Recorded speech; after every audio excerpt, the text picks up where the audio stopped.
In my personal opinion, nothing of a corporal punishment nature actually occurred. My belief is based on my knowledge of the headmaster, who was a man of great integrity and high standards. He was approachable, provided you were making the most of your time at the school. He was always well informed about students' progress and had little patience for those who tried to deceive him.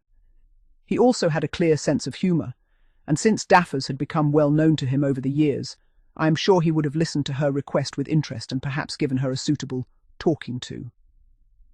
I believe that simply being in the office of a real, authoritative headmaster, who did use the cane, while dressed in her school uniform, must have had a significant psychological impact on her, and may have sparked some fantasies about what could have happened. Of course, others with more vivid imaginations might prefer to think otherwise and imagine different scenarios.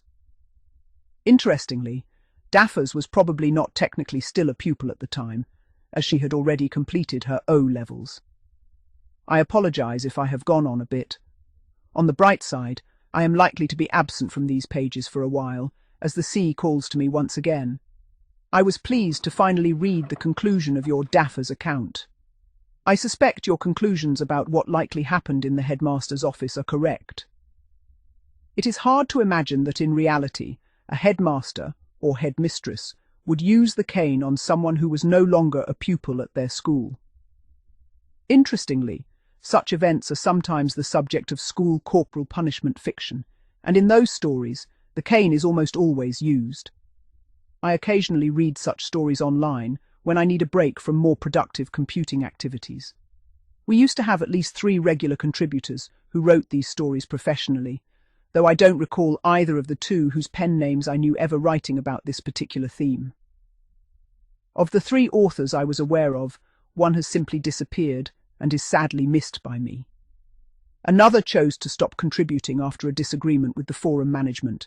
He is also missed, though the last time I checked, he still visited occasionally and may return.